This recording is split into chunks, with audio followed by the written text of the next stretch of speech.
Hey everybody, welcome back to What's On. This is the series by Commoner where we talk about the most recent branded video, and I'm Katie, your host. And this week we are talking about attention.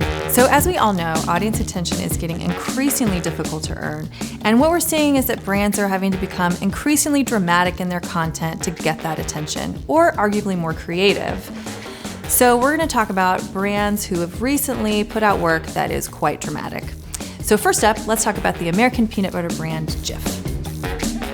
They recently put out a very dramatic video called The Bunker. So the production itself is incredibly dramatic, cinematic, epic.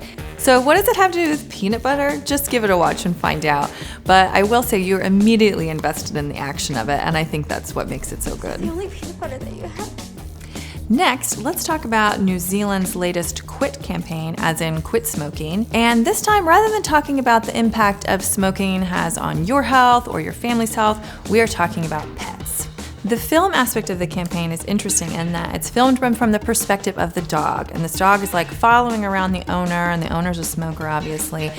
It's so sentimental, and it'll get any dog lover like right in the gut. But I do find it interesting that we can no longer impact people by talking about kids or family members or your own health. We have to talk about the next thing, which is your pets. I love that they filmed this from the perspective of the dog. I think it immediately makes us more empathic with his character, so well done.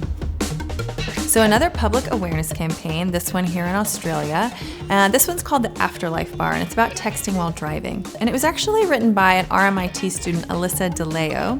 Hope I pronounced that correctly.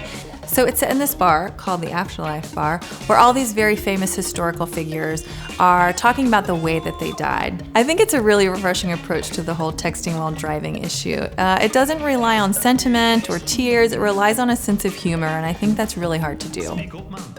I was texting while driving. So lastly, we'll talk about another Australian campaign called Future Landfill, which was actually a passion project by a group of Melbourne creatives. So the campaign calls out Woolworths and other supermarkets who give out these little plastic toys. It's an incredibly visual campaign, and the photography lays out this contrast between we're not seeing these little lions in the savannah, we're seeing them in the landfill, and Simba's like on top of this plastic bottle like, this is my trash. And it's clever, but it also gives you real perspective on where these things are going, and it is not going to anything beautiful. Well, that's all we have time for this week. Thank you so much for watching. If you have questions, comments, throw them down there. Otherwise, we'll see you next time. Thanks so much.